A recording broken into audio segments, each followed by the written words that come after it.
And if this unit is not dismantled, we'll be giving the name of the building and the full names of that officer and his cousin in this administration. And these people are not answerable to the Inspector General of Police.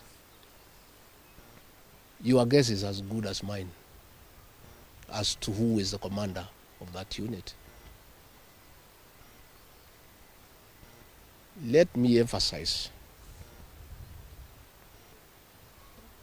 that killing our children will not quell the anger of the Kenyan people. People are very angry with this administration.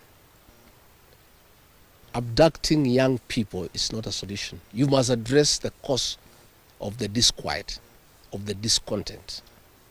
Why are people aggrieved with this administration? That must be dealt with. Abducting these children and killing them is not a solution. And I must remind my friend and brother, Dr. William Ruto, that since independence, no government has ever gone for children. This is the first administration in the history of this country to target children for repression and persecution. Even the colonial administration, brutal as it was, it never went for the children. And the question the president must address is simple.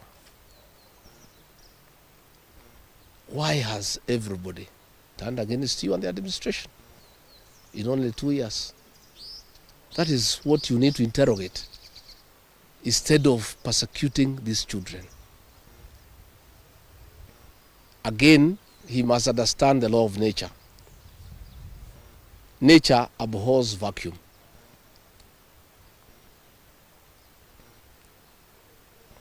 When you swallow the opposition and there is nobody to hold you to account, when you capture parliament and other institutions of oversight, since nature abhors vacuum, other formations will emerge to oversight you and hold you to account. And that is how the church has come up to hold the government to account. And that is how these young Kenyans have come out to hold the government to account. In the unfortunate event that these children were to be muzzled and silenced through death and abductions and other extrajudicial methods of silencing dissent, some new formations will also come up to hold the government in check because nature abhors vacuum. So the amount of repression that is going on in the country is unparalleled, it is unprecedented, and it needs to come to an end. I have just learned we have a prayer meeting in Shamata Ward in Nyandarua tomorrow. We have a farm. The residents of that ward normally meets once in a year for prayers to close the year. We have prayers tomorrow.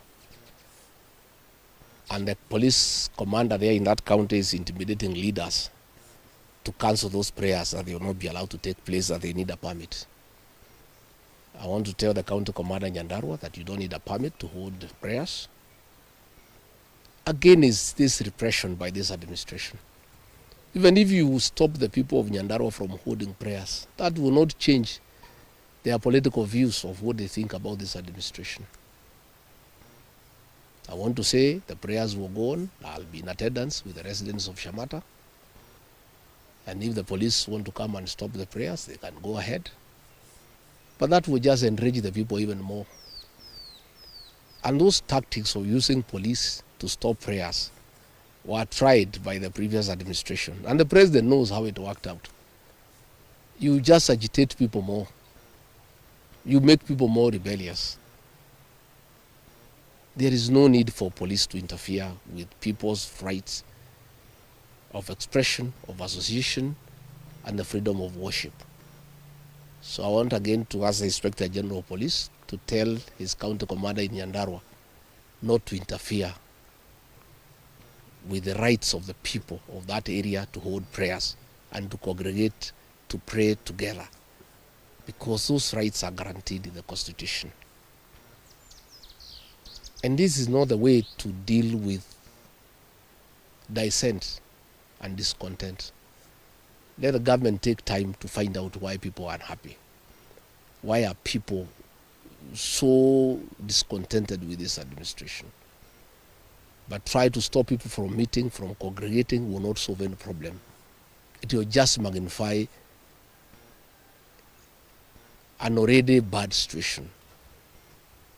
And I can tell them it will not work. It's an exercise in futility. So good people, I just wanted to make those remarks about abductions, and I can answer one or two questions if there is.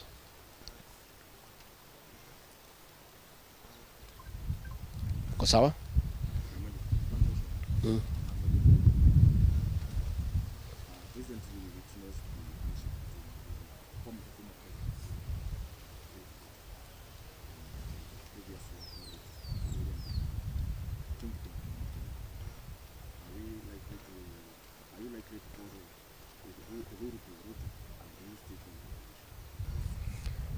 I don't know whether Uhuru is going to Ruto. I